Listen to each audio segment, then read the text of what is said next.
200 years have passed since Ripley died fighting aliens, and now the scientists in the USN Auriga are working to clone her as a secret project for the military. They've collected some blood from the place where she died, and it takes them 8 tries to finally grow a body that survives the process. Once she's ready, they operate on her to access her womb because an alien impregnated her before she died. Dr. Wren and Dr. Gettleman are excited to discover the baby alien has been cloned as well and take it away in a capsule for further study. At that moment Ripley wakes up and grabs a doctor's hand to smash his face against the glass, but the others immediately knock her out. 3 days later Ripley wakes up again inside a cocoon-like fabric and finds the number 8 tattooed on her arm. The doctors do a routine check and are surprised by her perfect health. The scar from the operation is already healing and has become very small. When Wren comes too close to taunt her, Ripley grabs him with her legs, proving she now has great strength. Then she tries to choke him, but a guard quickly comes in and knocks her out again. Afterward Ripley is put through different tests related to language and learning, showing very fast progress and impressing the doctors. They conclude her superior body as a result of her DNA mixing with the aliens. When they show her a picture of a child, Ripley cries because she remembers her dead daughter and the kid she lost during a mission. This angers General Perez because the army wants numb clones that won't think, but it seems Ripley still has inherited memories. Perez argues with the doctors, saying he won't hesitate to kill Ripley if she even attempts to misbehave. Then he checks on their other experiment. It turns out the alien they took from Ripley is a queen, who is also growing fast and will soon lay eggs. During lunch, Gettleman and Wren explain to Ripley how they got her blood to clone her and confirm they've captured an alien.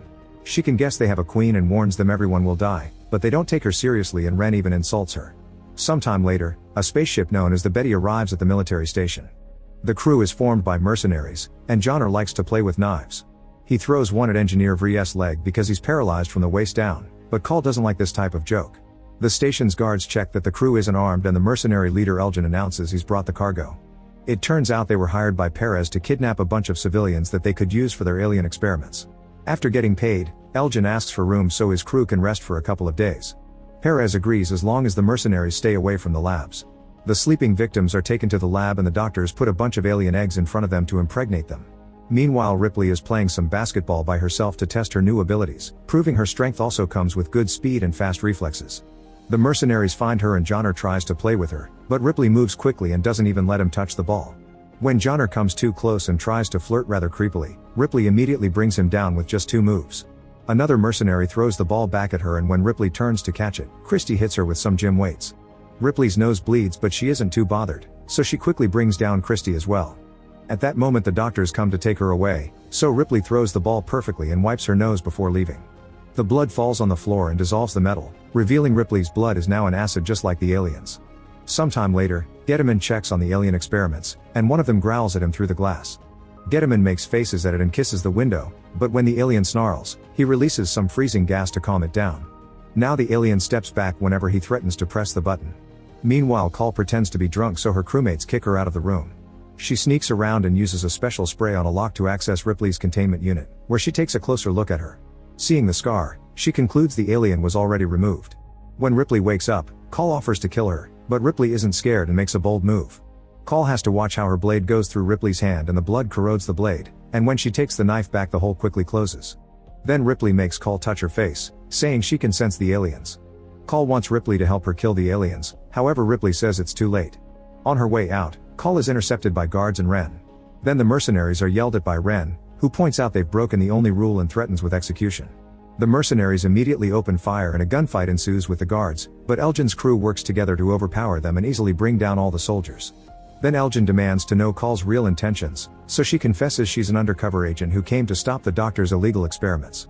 At the lab, Gettleman sees this and tries to call security.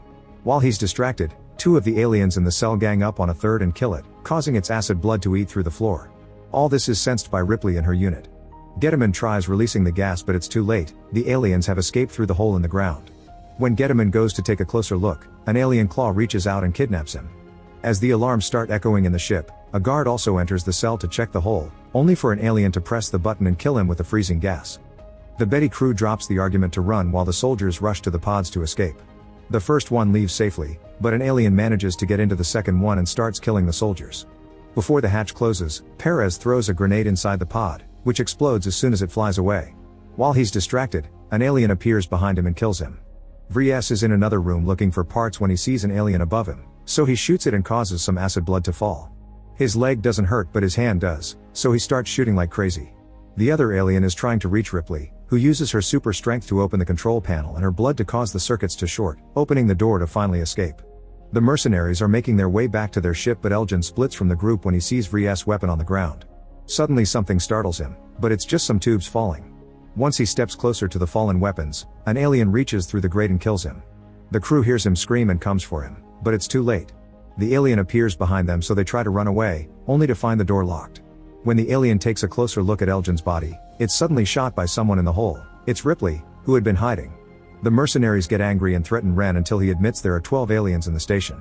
The group agrees to team up with Ripley despite Call's protests, and before they leave, Ripley takes the alien's tongue for Call to have a souvenir. As the group moves, they reunite with Vries. Ripley then announces she can sense the station is moving, and Ren confirms autopilot kicks in during emergencies. The station is going back to Earth and nobody likes the idea because the planet is currently a wasteland, so they need to find the Betty. The group keeps on moving, but Ripley stops when she finds another lab. Inside, she's horrified to find the failed clones, who have become hideous creatures. Numbers 1 through 6 are dead and contained in stasis tubes, but the 7th is still living, kept alive on a table by tubes and ventilators. Number 7 asks for mercy, so Ripley uses a flamethrower to kill her and destroy the whole lab, burning down the other clones too. Call is also disgusted and punches Ren for it. In another room, the group finds the victims the mercenaries brought for the experiments. At first they think everyone is dead, but a man called Purvis suddenly starts yelling. He calms down when he sees they won't hurt him. However, when Ripley smells him, she confirms there's an alien inside him and doesn't want to bring him along. Call refuses to abandon him and says that if they get to escape fast enough, they can put Purvis in cryostasis for surgery later. The team continues to make their way to the Betty, bringing Purvis along. The next area they need to cross, it's the mess hall, which is now completely underwater because of the emergency sprinklers. Vries has no choice but to leave his wheelchair and get harnessed to Christie's back. Unfortunately, the next corridor is even more flooded and the group has to swim to cross it. Soon 2 aliens appear behind them and Johnner immediately shoots one down, but the other keeps going and manages to capture a mercenary, taking her away. With the alien busy with its kill, the group continues to swim only to find the area covered with a nasty membrane. Ripley breaks it with her strength and everyone resurfaces to breathe again, but there's a nasty surprise waiting. They're surrounded by alien eggs. A creature jumps out of an egg and grabs Ripley's face, so she goes underwater to struggle against it until her strength kills it. The rest of the group also goes underwater and shoots a bunch of grenades through the hole to kill all the eggs. At that moment the alien from before reappears in the water, so the group leaves through the hole and starts climbing a ladder. The door at the top won't open and Ren takes Call's gun with the excuse of shooting the lock, only to shoot her instead. Call falls in the water and furious Vries tries to shoot Ren, who moves aside and lets the shots finally open the door. He immediately leaves and closes the gate behind him. Soon the alien comes out and starts climbing the ladder as well. The guys try to shoot it and cause some of the acid blood to splash, which hurts Christie. Johnner opens fire as well and kills the alien, yet the creature is still holding onto Christie's foot while Vries holds onto the stairs. Wanting to save his friend from the extra weight, Christie releases the harness and falls to his death with the alien. The group wonders how they'll escape, only for the door to suddenly open and reveal Call on the other side. Everyone manages to get into a safe room and Ripley checks Call's wound, discovering that she's actually an android. Call confesses that she's one of a legendary second generation of androids who were so lifelike that they gained consciousness and rebelled, burning their internal wireless modems and trying to pass themselves as human. Knowing what androids can do, Ripley takes Call to a small chapel and makes her connect herself to the station's computer. Call confirms the station is heading to Earth, where the aliens could escape and infect the human race. The station has burned too much energy for Call to blow it up, so Ripley tells her to program the ship to make it crash instead. At the same time Ren is about to reach the Betty, so Call blocks the doors for him and talks through the speakers to tell the aliens where he is. The team starts moving toward the Betty again, and Johnner freaks out when he hears the station will crash soon. He tries to attack Call, but Ripley immediately grabs him by the neck and threatens to take his tongue. At that moment she hears a sound and says the Queen is in pain, only to suddenly be snatched through the floor by aliens. However, the creatures don't hurt her. Because of her changed DNA they recognize her as their own and take her to their nest.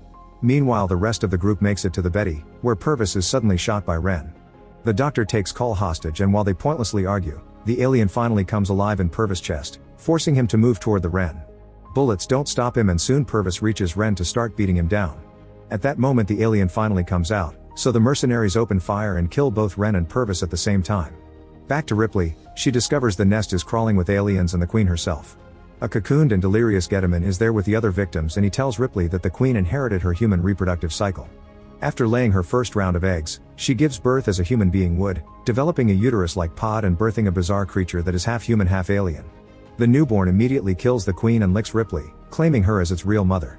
When Getaman starts talking again, the newborn bites off the top of his head. Ripley uses this distraction to escape and runs to the Betty, which is about to leave. Luckily she jumps just in time and rejoins the mercenaries at the cockpit. While the Betty takes off, Call notices a door is still open, so she goes to close it, only to discover that the newborn has sneaked inside. While she dodges its attacks, the ship starts shaking because it's rather unstable.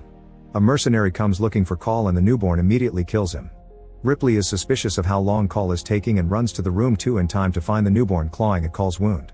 She pretends to be a good alien mom and comforts the newborn, distracting it while she throws some acid blood at the window to create a hole. This depressurizes the cabin and sucks the newborn onto the window. Call and Ripley hold on and are horrified to watch how the hole slowly sucks out the newborn's insides until it's finally dead and its whole body is thrown into space. At the same time, the military station crashes on Earth and explodes, killing all the aliens inside. In the cockpit, Johnner and Vries try their best to control the ship considering they aren't pilots. There's some more shaking and lots of heat, but thankfully the ship lands safely on Earth and everyone is alive. Ripley and Call sit together to stare at the remains of a city, wondering what to do next. Make sure to subscribe and turn on notifications so you can watch more videos like this. Thanks for watching.